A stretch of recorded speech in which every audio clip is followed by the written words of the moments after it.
Have you ever noticed that some Yiddish surnames often look Yiddish and sound almost like Yiddish but not exactly? Why is that? Let's take for an example the word for author. In Hasidic Yiddish that is pronounced shraaber. In Yivo Yiddish it is pronounced shrayber. And as a surname it is shrayber, even for the Hasidim. So maybe you might think that all surnames go according to Yivo pronunciation. However, let's take a look at the word for small. In Hasidic Yiddish, it is klein. In Yivo pronunciation, it is klein. And as a surname, it is klein. For both. Some words don't fit into any dialect at all. For example, while in Hasidic Yiddish, an eagle is an uudler, and in Yivo Yiddish, it is an aadler, the surname is aadler. Or while the Yiddish word for a tree is boim, as a surname it is boom, which is not how any of these words are pronounced in any dialect. And still more, while in the Hasidic Yiddish pronunciation, the letter Vov usually makes the E sound as a vowel, in surnames it makes the sound U. For example, the names Greenhut or Perelmutter. So what exactly is happening here? Well, the truth is that these surnames are not Yiddish but modern German. And in modern German, these words are pronounced shrayber, klein, aadler, and baum. This also explains some other Yiddish surnames like Gross, where the Yiddish word is grois, or Rot, where the Yiddish word is Reut. In modern German, these words are groß and rot. And regarding the Vav, in words that come into Yiddish from modern German, the Vav is always pronounced U, even in Hasidic Yiddish. And speaking of strange spellings, for some reason it's quite common for the spelling of Yiddish surnames to reflect the German spelling. For example, take a look at the surname Rosenberg, which in Yiddish is Rosenberg. In modern German, this word is Rosenberg. So for that first vowel, in German, that first vowel is spelled with an O, so in Yiddish it is written with an aleph.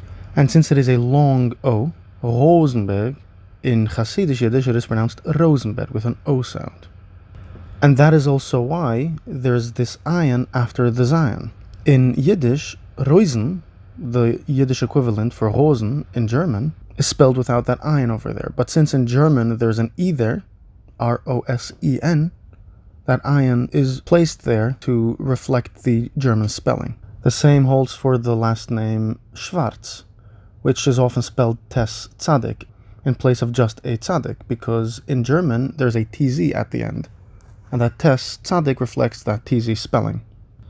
And the same for the name Schmidt, which is often spelled with a Daled Tes at the end to reflect the DT spelling in German. And that is why the surname Miller is often spelled with two Lameds in the middle to reflect the two L's in the German spelling. And why Friedman is often spelled with a Yud Ayin in the middle to reflect the IE in the German spelling. And that is why the last name Rot is spelled with a Tes Hai at the end, because in German it used to be spelled R-O-T-H. The color red used to be spelled R-O-T-H, Rot. However, nowadays it is spelled without that H at the end. And because it is spelled with a TH, often in English you may hear this surname pronounced as Roth. But that is just a reading pronunciation. People saw how it was spelled and they sounded it out. That is the same reason why names like Stern and Weiss are pronounced like that in the English, because they just saw it written, whereas these names should be pronounced Stern and Weiss, because English speakers saw these spellings and made it easier for themselves to read it without having to learn the German spellings, since these English spellings often are German spellings. And speaking of pronunciation, these modern German spellings reflected in the Yiddish can often make pronunciation really unintuitive. For example, the surname Moskop is spelled with a P-F at the end to reflect the modern German PF in there, although that final F sound is not pronounced in the Yiddish surname because in Yiddish it is difficult to pronounce that consonant cluster. And this is the only instance I could find where there's a silent phi at the end of a word. Now actually, this type of spelling used to be a lot more common in the past, and is now not used anymore except for these few cases of surnames. But all these different spelling systems are a topic for another time. Was there anything in Yiddish that ever confused you or that you were curious about? Comment them below and I would love to answer them. Thanks for watching.